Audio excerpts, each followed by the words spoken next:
Namaste. Welcome to Getting Intimate with Intimacy, space for deep exploration of the mind, body, and soul connection. I am Jamie London Wahlberg, he, they pronouns. I am Katie Jane, she, her, Faye. I am Raven Mist, she, her, Faye as well. Getting Intimate with Intimacy will cover consistent multimedia content spanning all forms of intimacy, from sexual to intellectual and everything in between. Our content is created for all beings and bodies and abilities 18 and up. Our content can be enjoyed on YouTube as well as Insight Timer and OnlyFans. The links will be in the description for our live streams. We really look forward to experience the infinite layers of intimacy with all of you. And remember, Intimacy starts within. Yes, we're back. Namaste, everyone. And welcome back to Getting Intimate with Intimacy. You are watching episode 29, part 2 of our conversation, our deep dive on how do physical cues impact intimacy with others. I am Jamie, he, they pronouns. I'm Katie Jane, she, her, Faye. I am Raven Mystic, she, her. And we are getting intimate with intimacy. So before we dive in, some of you may have missed the previous episode, and definitely go watch the previous episode because our intro into this was so profound. But I'm going to give you 3 of the top themes and 3 of the top breakthroughs so that way you can at least be informed and enjoy watching this episode. And of course, feel free to put your comments and your questions in the chat and we will tap in with you after. But the 3 top themes that we discussed were the science behind physical cues and subconscious communication, how awareness of body language enhances intimacy, practical tools to cultivate trusting, authentic, connections. And then our 3 top breakthroughs were recognizing your own physical signals to deepen intimacy with relational intimacy, learning to interpret partner cues to foster stronger bonds, and unlocking the potential for greater vulnerability and trust through mindful awareness. And of course, there was even so much more than that. But Raven, what a great question. How are you feeling about things? What is on your mind about this now that we are, a week from our starting to process all of this? Okay, starting the process? Well, I've been in this process because we really got to tap into our physical cues, right? Our body language, our facial expressions, our tone of our voice, and the breath and our patterns, and also our nonverbal indicators, right? And how we need to deeply shape our intimacy and built on experience and how it does affect intimacy, how we regulation of our safety, mirroring and attunement to as well, like we reflect. We literally are mirroring each other, are really mirroring their actions, their cues, their tones of voice, their facial expressions, things like that, right? Is it your energy you're feeling, or is it both of your energies are you feeling? Like literally in that inner body compass, we all have one. We all can attune it to our vibration because each and every one of it has our own signature and our own vibration. And I'm going to say this as a cue. All these things about in a spiritual community or whatever, they need to match my frequency. Well, my loves, you are your own frequency. Nobody in this earthly realm is going to match your frequency. That is an illusion. Those type of things, right? You're not going to be matched, but hey, yeah, you're going to vibe with some people. Yes, absolutely. But your signature and your soul frequency is your own. Nobody's going to match your frequency. It's your own soul signature. Those type of things. Trust in your intuition, knowing, like I said, if their voice and things like that, their eye contact, their body language, things like that. If your stomach softens, or if it's like your nervous system is freaking out because it's like, okay, well, this energy is a lower vibration. And my frequency is running on a more higher vibration. This is not the frequency that I need to be around. Those type of things, because we are energy. And being here as a musician, as an alchemist, that we are on this journey of the soul mission, it's just very vital to tap into those physical cues. What do you think? I resonate. I do think it's important to focus in on physical cues as long as we are physical beings. I've much to report from this week, but I'm curious, KJ, how has this week been for you in terms of physical cues? What are you noticing? What have you processed more? What's the juice? Oh my goodness, this week. Hmm. It's been something. Actually, it's interesting because I think several things are kind of trickling in as we're talking this morning. Um, I was kind of reflecting on some things that happened this last week, and then even getting insight into things that happened over the last couple of weeks that do have to do with physical cues, right? So for me myself, I just decided to step back to part time at my job, in which I'm working for other people, so that I can build my business on the side and bring out offerings that align with my soul and like bring me joy and all of that good stuff. And so and what I was realizing over the last couple of weeks, like not kind of this week, but like leading up to this week, was that I was headed for burnout.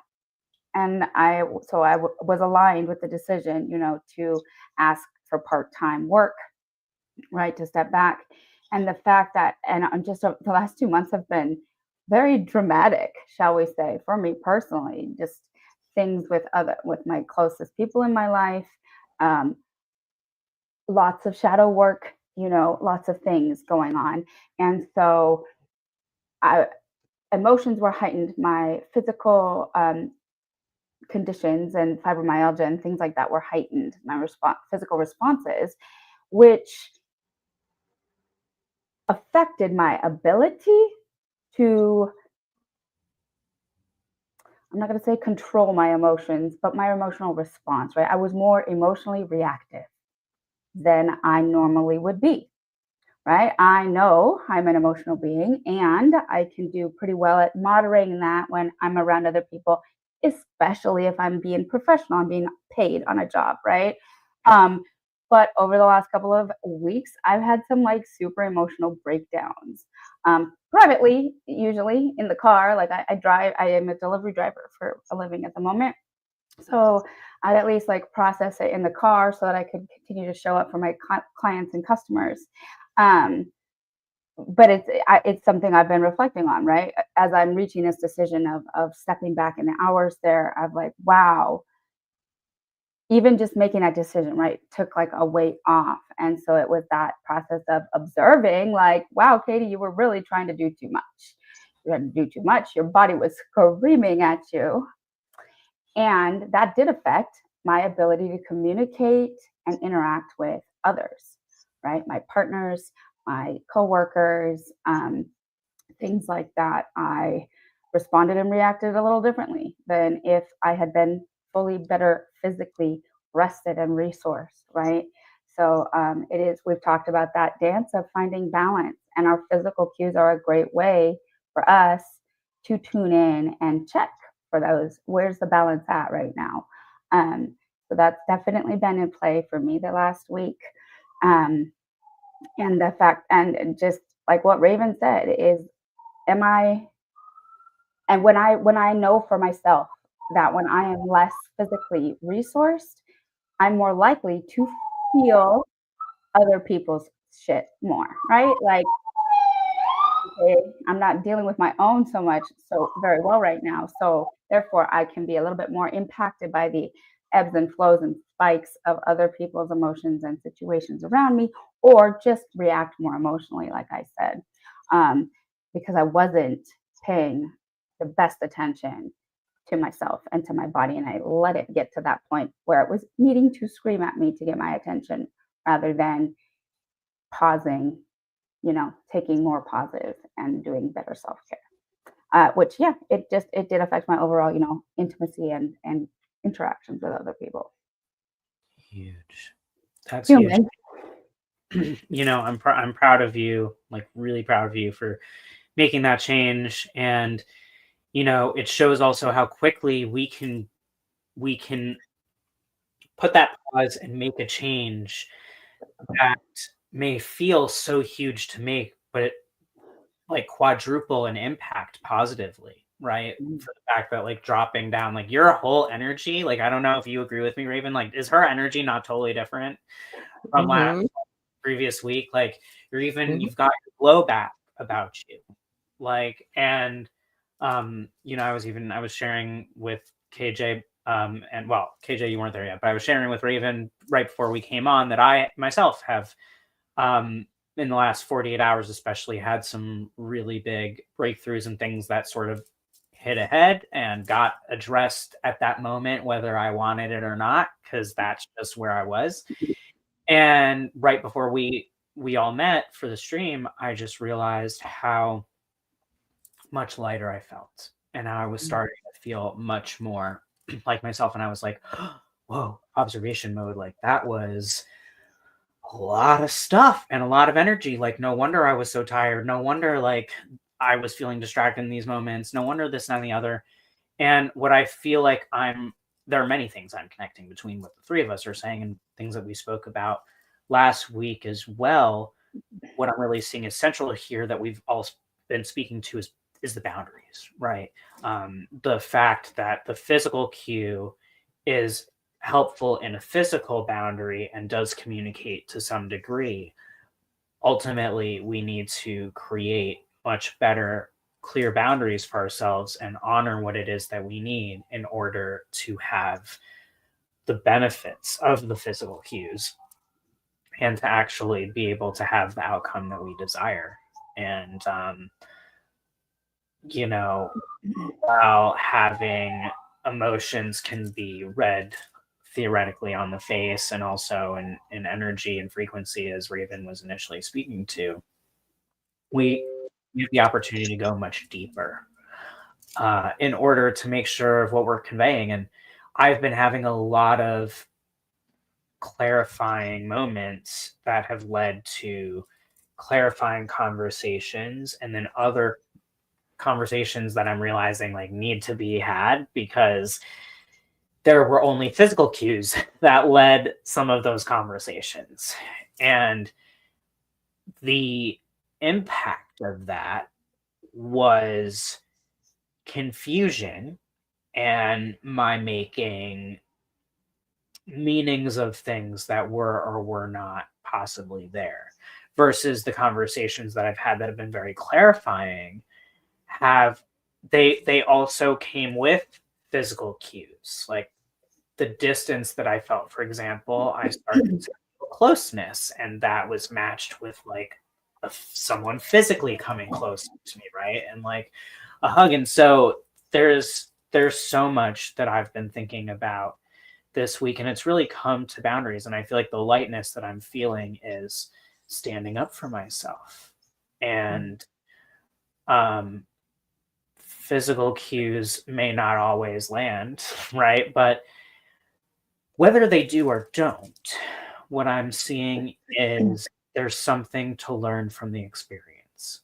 And that's always the case. And that's part of intimacy. Intimacy is knowledge, it's wisdom. That's really what a closeness is. We might say that a closeness is a feeling, and it is. I do believe that closeness is definitely a feeling. There is also not just typically a feeling, right? Because we're human thinking beings. So it's like while we may energetically feel something that we appreciate and understand or don't, then there's also the ones where it's more obvious. And oftentimes those physical cues make it that much more obvious. And I feel like it's also been having me think of other cues, like maybe we do other episodes on different types of cues that we can have, like auditory cues, and even just there are other senses. We utilize all of our senses. What spiritual cues, do we have? A lot of the times, as someone who's autistic, and that was something that we all talked about was the neurospiciness a lot last week, because it relates so closely with physical cues.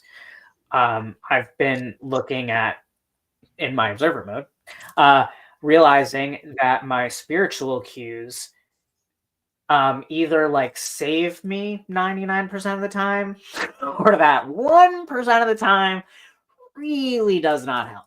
and sort of like has me over the edge. And then I, sometimes can make some assumptions, being honest, which, kicked me because it's like, my batting average of accuracy is pretty strong, and it's not always 100%.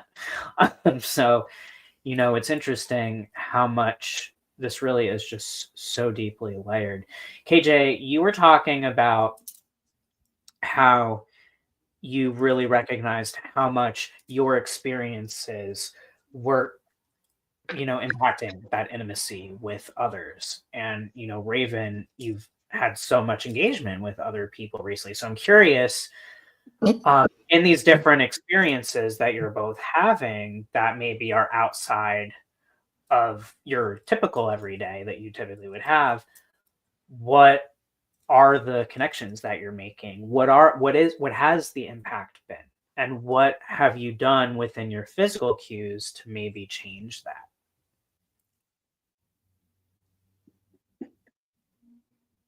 Don't all talk at once.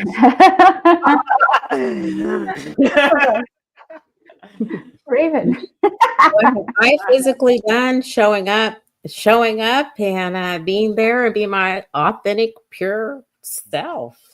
Being safe to do so, but putting myself in places and spaces that I know that I'm welcome and that I know that I'm supported and those type of things. I do not put myself in spaces or around frequencies or energies that do not support, because I support you. It's the same. You have the same. If you don't, that's fine. Life goes on. I don't hold all of that, right? And the reason being because I'm very zen and I'm very tranquil and very serene right now. And it's because I tapped out of the external world and I tapped in. So everything that we're all searching for is literally, we're born with that, and it's all within us, always, and therefore not in somebody else or other things or external outside of yourself. It's always been within. But also too, erotic communication. We really need to tap in on that. I want to tap in that because, sensuality, your sensuals, your taste, your smells, you feeling things, right? So let's express what you are feeling, and no hesitations if you're safe with who you're, sharing space with or sharing your frequency with, and they're sharing theirs and they're giving and a receiving. Absolutely. Then you have physical cues, do you not? When you want to have, when you are communicating in erotic communication too, as well. Yes, 1000%. Yeah, I was alluding to it. I'm glad you brought it more to the front. I was alluding to it a little bit earlier, and I definitely, what comes up for me is like that moment of sometimes freezing, right? Or you're so caught up in your head and you're like, mouth, hey mouth, can you say those words, because I can't move, and I need to convey whether I'm happy or not, with this situation. KJ, how are you feeling about this? What did you see in terms of the way that you were being with your physical cues, and how that's changing now and the impact on others? It's funny that we're talking about physical cues, and like the weather here has been crazy.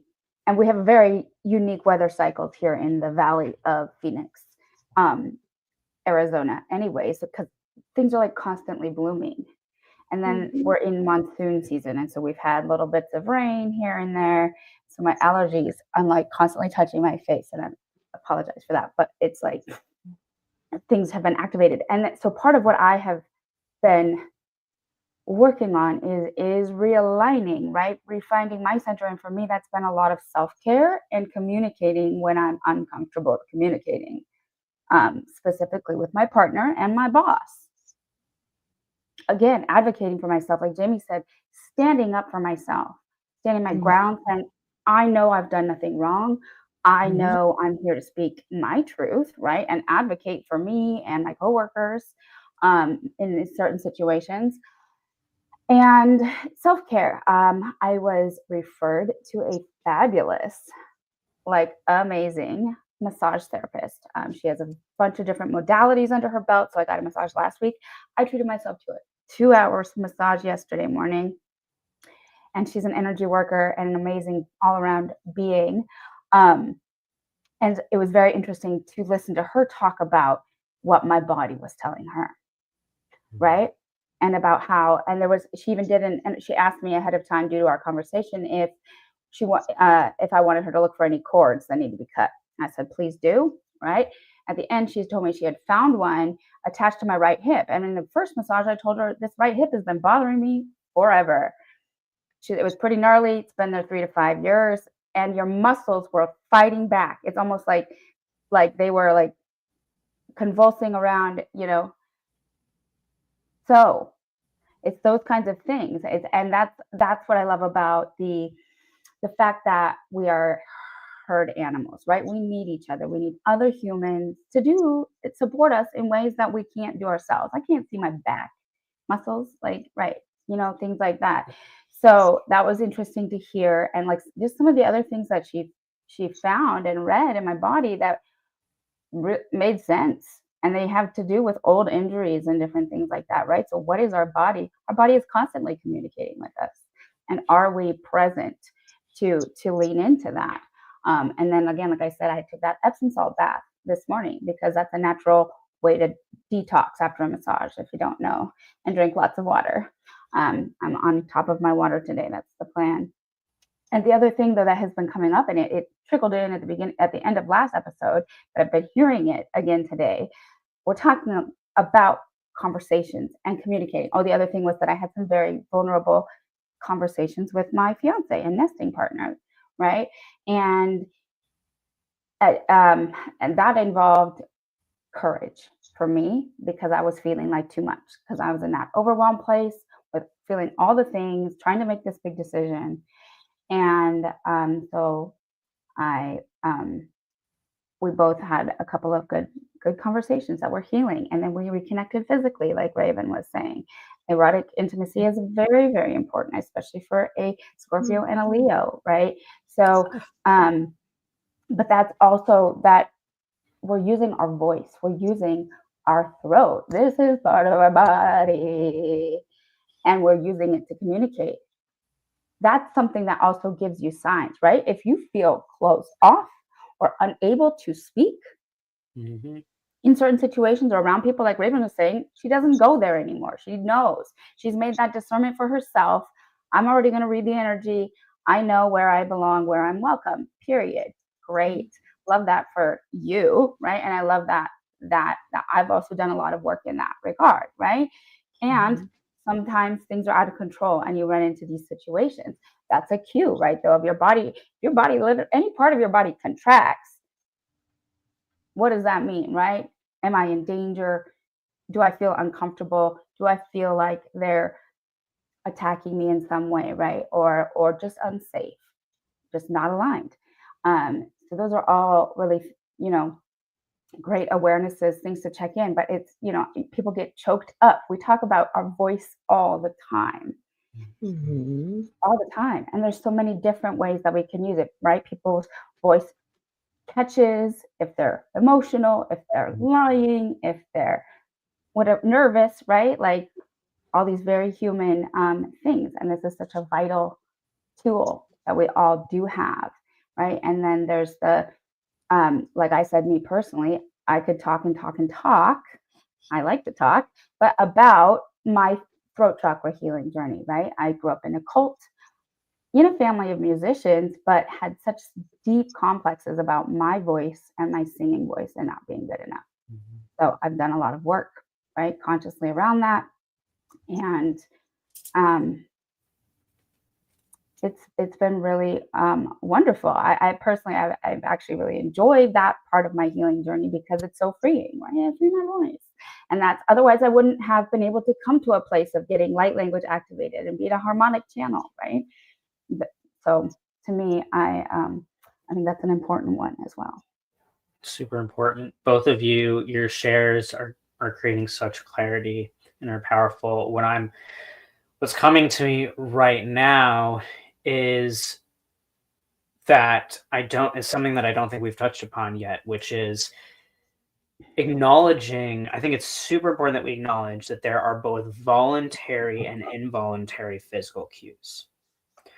And we have not really talked about it in that perspective. And I think that's a very important discernment, right? And I think that's what I was thinking about when I was sort of like sharing earlier about, my erotic, physical cues, and like how we can sometimes get freeze, or like you're in your mind and you're like, why am I doing this thing? And my mind's not connecting. And what's interesting is, of course, like sometimes we have physical, like our involuntary physical cues, right? Are things that are just automatic, right? So that's primal, that's deep within us, that's soul led, whatever, however you want to look at it. It's probably a yes and combination that is having you react that way, such as like, totally hear you, KJ, with the fibro. It's the weather has been massive thunderstorms, sunshine, like back and forth. And the involuntary sort of things, or like I have this really interesting thing that happens. I don't know if either of you ever notice, because I'm trying to still sort out what this physical cue means, but one of my eyes starts twitching like uncontrollably for a certain amount of time. It's definitely something spiritual, 1000%, but I have not locked in on what that is. So these are like these involuntary things versus voluntary, right? Something that we have. If I want to hold your hand and emotionally I'm like, oh, like I feel this, and then in my mind I'm like, yeah, this is what I want, and then you verbalize or you decide actively, right, as we talked about last week, I'm going to put my hand out, and I may even say, do you want to hold hands? Something kind of thing like that is where we're really thinking about it. And so there's if you want to look at it this way, like there's the consciously and unconsciously physical cues. And what I think is really what I'm looking to solve for lack of a better phrase right now, is when we're in that involuntary, or when almost we want to have a very conscious physical cue that we're thinking about up here, and we can't make it happen. Like when we have that physical, because what happens afterwards, the result of that is either I've keep it to myself, right? And then I am in with my own thoughts of trying to figure out what everything meant. And then on top of that, why did I not, act? And I have all that to unpack within myself. I totally agree with you, Raven, as everything is, of course, within. And then on the flip side, if I were to have the conversation, then that's still after the fact. And then there's like concerns of like, well, I don't want to make someone feel badly. Did it really bother me, or did it not really bother me? If I don't talk about it, what's going to happen? Like all of these things spiral. So I'm curious how both of you feel about these, conscious, unconscious, or subconscious physical cues, and what you think the solution is when you're essentially like, fixed for a moment intensely in observer mode, and you're like, I need to connect. Hello. Like, can you move this body? What is it that you do? Because I feel like when alone, it's one thing. It's easier because then I can be like, okay, like I'm going to move my arm and touch my arm. Like here, you're in your body. I feel like that's easier. For me, I feel like this happens more when I'm with other people. To me, it's a very big difference. So I'm curious, Raven, what comes up for you? Small question. Comes up for me. I'm saying this for me. I don't overthink it so much about what, how, when, and where so much, because I'm really tuned into my body, my physical body. And I so agree with KJ about using your throat chakra, your voice on my Taurus moon. So I am going to speak my truth. I am going to say what I got to say. It is what it is, right? If I feel what I feel, okay, I will. If it makes them feel uncomfortable, that's just, then we need to talk about it.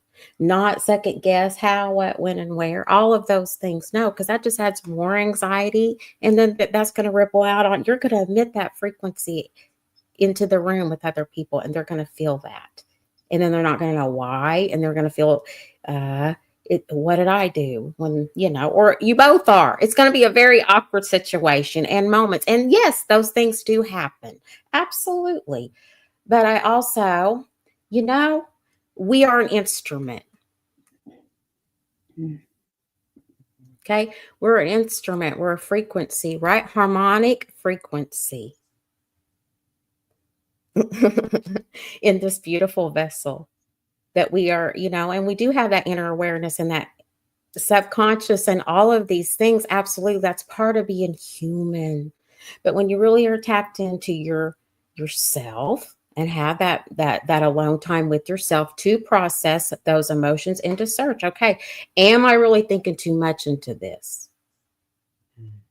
Because they're probably not thinking about it at all. Maybe for a split second. And all these things and all that energy that, like I said, taking up space and rented space. I just said this to my audience last night.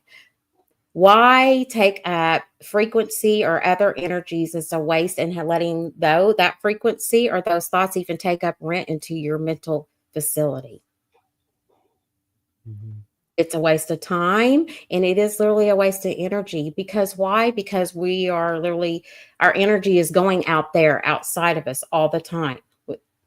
Because I had a pause, reset, and things for 4 or 5 days. Okay. But having those things and literally, okay, well, I don't have Wi-Fi. So what? I was freaking jumping for joy like a little kid in the candy store, going out on an adventure and exploring into the deep forest and thanking my ancestors for every moment of breath that I was taking. Because those things, right? And like, what is she saying? What is she speaking to me at this point?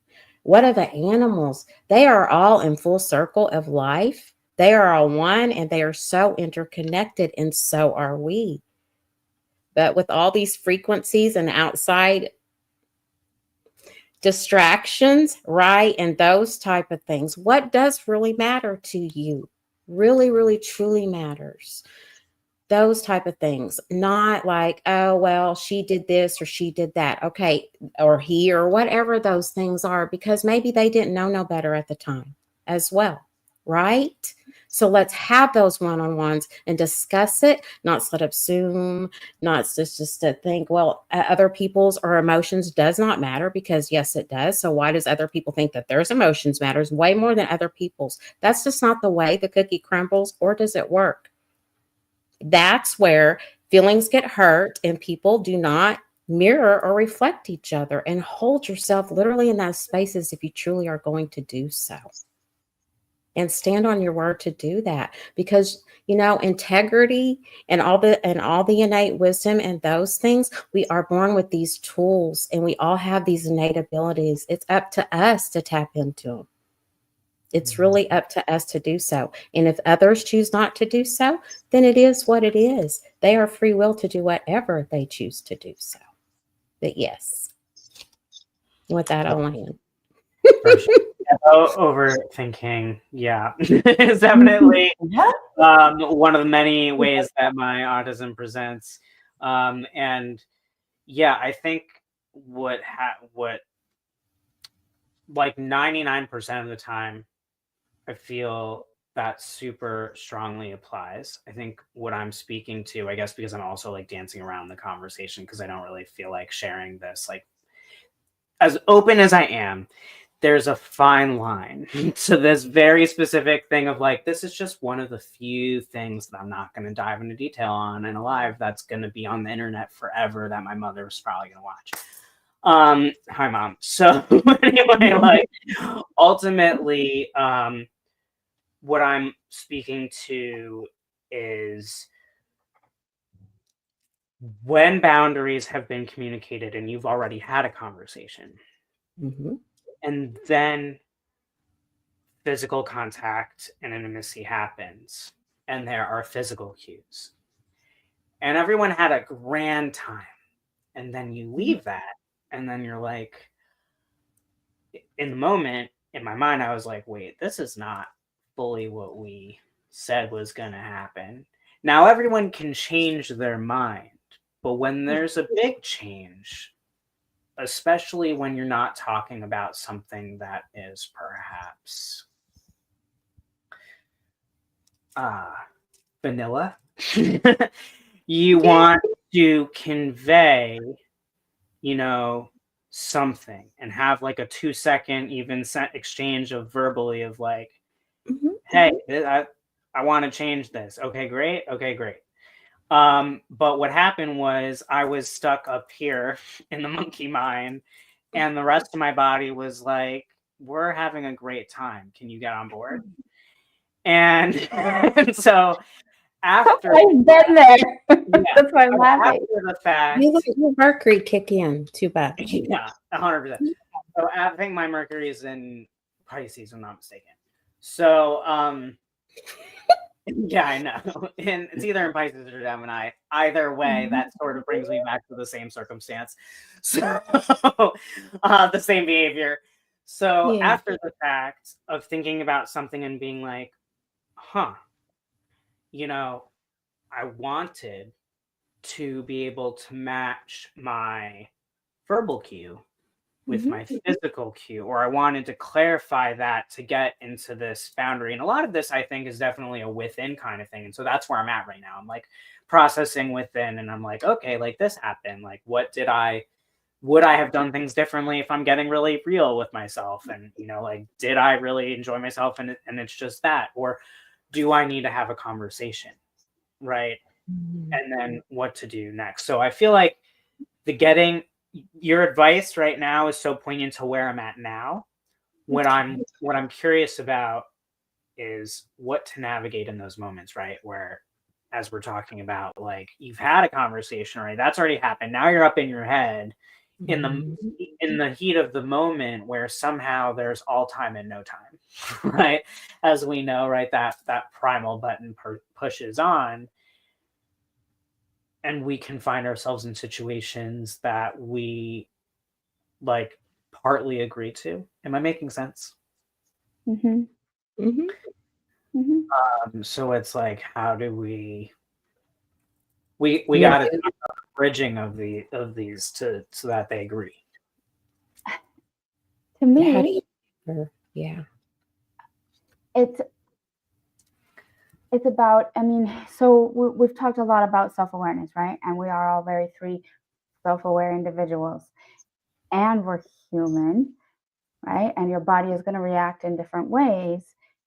And like you said, something changed, and then you're like, whoa. So then embracing vulnerability after the fact, having that courage and the vulnerability. So you've sat with yourself in observer mode. I've done this. And recently, like even in this, what I'm talking about, like when I was in complete overwhelm and overload, I couldn't articulate my feelings. I couldn't communicate the way I desired, even with my closest, partners. So it's that, to me, it takes courage and vulnerability to come back and repair, right? There's going to be rupture or moments of disturbance, right? But then it's about consciously and intentionally turning back towards each other for that process of repair, right? Having that courage to say, hey, I'm going to be vulnerable and put myself out here. And this is what happened. I couldn't really, I froze, right? Like, and can we talk about it? Because here's how I felt, right? Here's what I would like to change in the future, or I would appreciate this point of communication in the moment. Like if the other party initiated a change, hey, can you verbally check in and say, I'm going to do this, or is this okay? Right.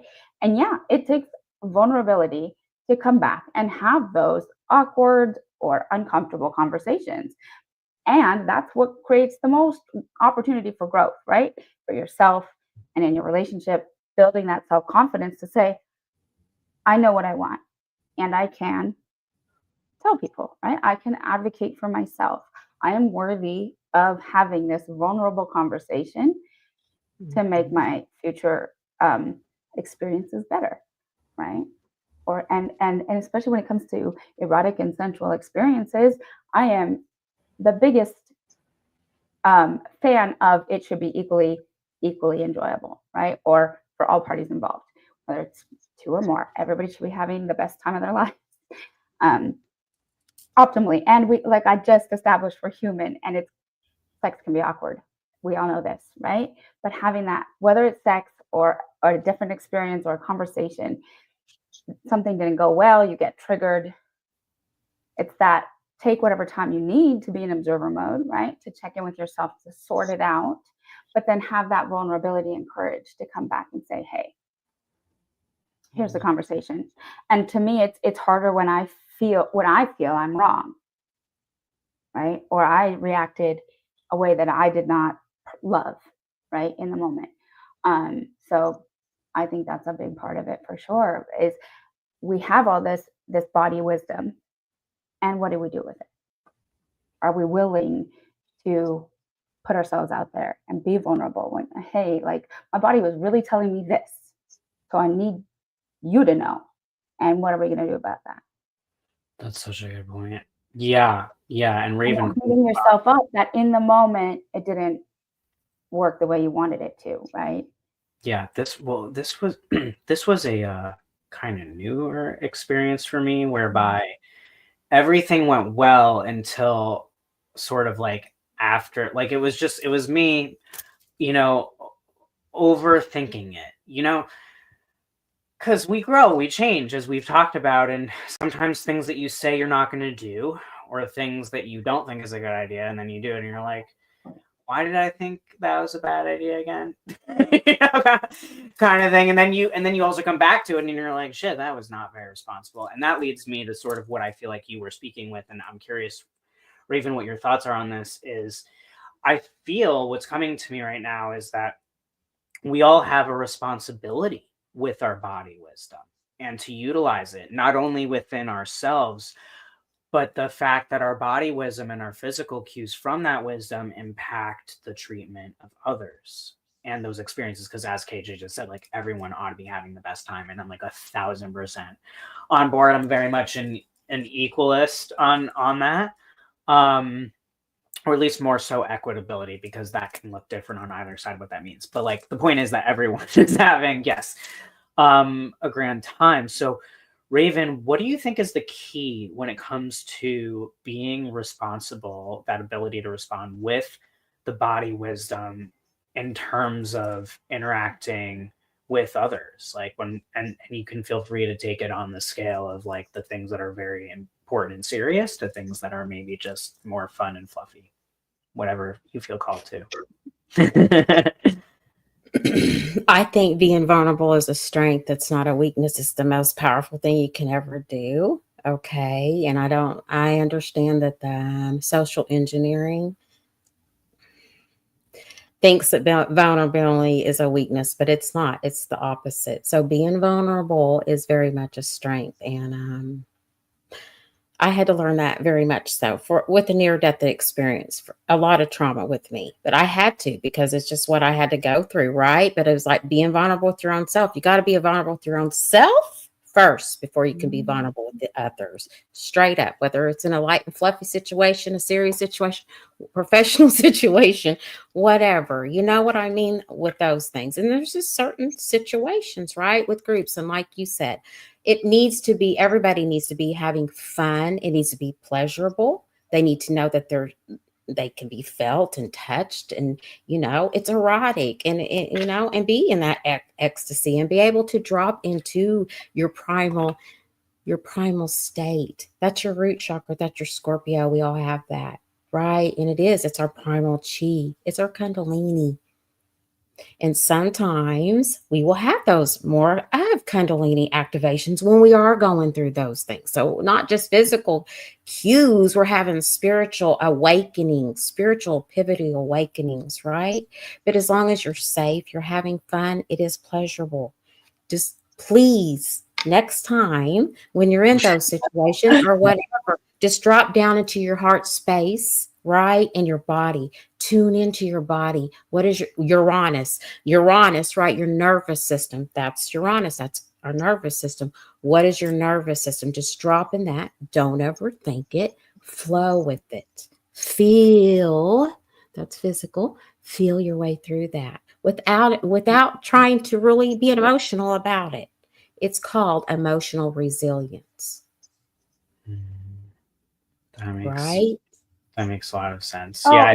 that actually is so good. I'm sorry but like that I just realized, Raven, the way you said that, I have done that. I've done that to my like for myself in those situations where I feel I'm being stretched into something new, right, in the bedroom or whatever. Yeah. I'm like, okay, I'm just gonna breathe. Yeah. Through this. Yeah. Yeah. I didn't freeze like at all.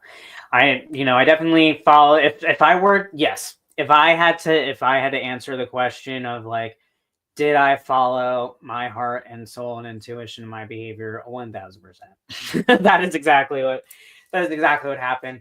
And I think maybe it was, sometimes I think when we have a lot of energy that goes through us, sometimes we can register that like it takes time sometimes to like process through the physicality and that experience of, whoa, a lot of energy is going through me right now. Like, do I feel aligned? Like, do I not feel aligned? Like, was this, it's an activation for sure. And what really spoke to me was you mentioned about the root chakra. And that shook me because right now I'm doing some really deeper, very intentional root chakra healing than I've probably ever done. And so that's something I'm definitely going to be thinking about and integrating, which basically leads us into the fact that not next week, in 2 weeks, on the 8/8 portal, we will be back for our integration episode. And like, I know that we will have all lived like 50 lifetimes in between that. Before we do, KJ, did you have a final thought? And then we want to get into comments. Comments. I just want to make sure we have time for the comments. Yes. We're going to do comments right now. Let's do it. Rev Lee says, so often in the spiritual community, we have this discussion around vibration, higher and lower, aligned, misaligned, frequently equating with better or worse, more or less awakened or advanced. Yeah, we've talked about this before. Is not, we don't have to make it bad, right? True unconditional love tells us that. It is what it is. We've said that several times, right? There are higher and lower vibrating frequencies. That does not mean they have to be construed as bad, worse, less, more. We simply are where we are on the journey. It's not a contest or a race where we compete with each other. We are to journey together in acceptance. Yes, my love. I agree. Yes, walking through the dark places can be a fast track to illumination. Yes, when we were talking about being vulnerable and saying this is uncomfortable and we got to talk about it to get through it. For sure. 1000%. Okay. Well, in 2 weeks, we will see you. I recommend that you check out our site, because on our page, it will guide you to our insight timer where we are growing in our dynamics. We're so close to getting Raven fully set up on there. And then we are going to take over in the most loving way possible. And it's going to be so awesome. People are really responding to our content there. People are already starting to ask about course. I mean, like, it's wild. There is a hunger in this universe around intimacy different than I feel like we have, at least on this planet, in a really long time, dove into these things. Things are so much more complex. And we're going to help us all integrate that in 2 weeks. So you're definitely going to want to come back. And we will be here on, again, the 8/8 portal, 8825, the Lionsgate portal, 1 p.m. PST, 3 p.m. CST, and 4 p.m. EST, bringing our gifts. It's going to be fun, maybe a little spicy, and at minimum, neurospicy. We want to serve and support you. So thank you so much for being here. We love you unconditionally. And remember, intimacy Start within. Namaste. Much love. Love to stay. Bye-bye for now.